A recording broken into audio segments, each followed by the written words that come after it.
السلام عليكم ورحمة الله تعالى وبركاته. مرحبا بكم في القناة ديالي.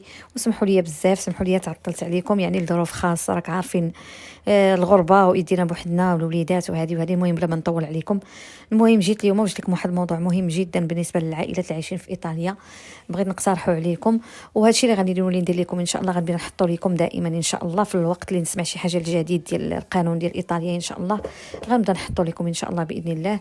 وكنتمنى يعجبكم هذا الفيديو ديالي، وشاركوا القناه ديالي مع الاهل والاصدقاء باش تعم الفائده على الكل ان شاء الله. وفي هذا الفيديو ان شاء الله اللي كيتعلق بالجديد ديال القانون ديال ايطاليا اللي كيتعلق بالكارتا سبيزا. كارتا سبيزا ان شاء الله هذا القانون اللي حلاته ايطاليا، المرسوم الايطالي هذه الايام هذه ان شاء الله. وان شاء الله ما غيبداو يتخلصوا الناس حتى لشهر 7 ان شاء الله. قبل ان شاء الله غادي يدوز كل شيء، غادي في شهر 6 ان شاء الله، في الاخر ديال شهر، المهم قبل شهر 7 ان شاء الله غادي يعرفوا الناس اللي غياخذوا، غادي يعمروا الدوماندات ان شاء الله، هما داكشي غيدوز اوتوماتيكامنت ان شاء الله باذن الله.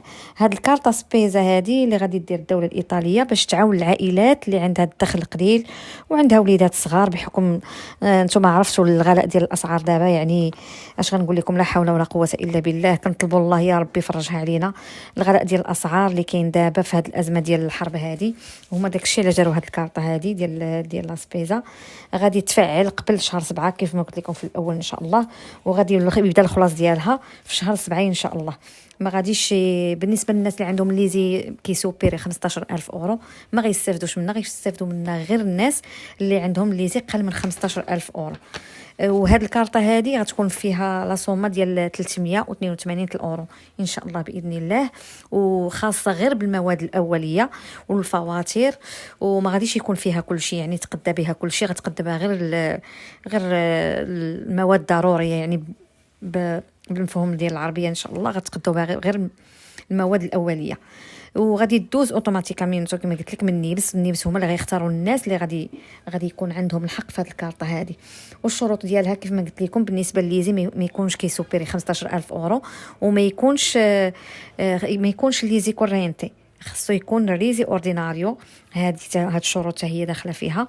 الليزي اورديناريو غادي يدوزوا فيه، اللي عندهم ليزي كورينتي ما غاديش يدوزوا في الدوماند هذا. والتاريخ اللي غادي يدخل فيه هاد الديكريتو هذا ما غيستافدوش منه الناس اللي عندهم الريديتو تشيتالينانسا وصحاب الناصبي، صحاب كازا انتيغراسيوني، هادو هما الناس اللي ما غاديش يستافدوا منه. وبالنسبه لهاد الكارطه هذه غادي يسبقوا الناس اللي عندهم 3 ديال الاطفال. بالنسبه للناس اللي عندهم 3 ديال الاطفال، وهاد الكارطه هذه فيها 3 شروط.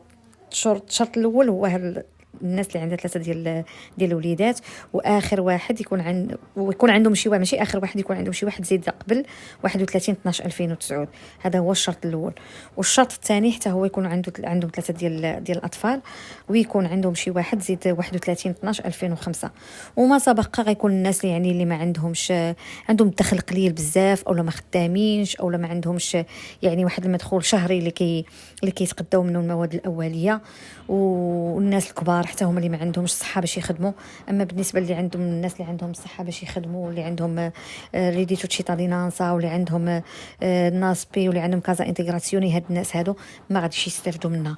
المهم هذا هو الفيديو ديالي ديال اليوم ان شاء الله. كنتمنى ينال الاعجاب ديالكم، وما تنساونيش من اللايك ولي كومونتير، وخليتكم على خير ديال الفيديو الجاي ان شاء الله باذن الله.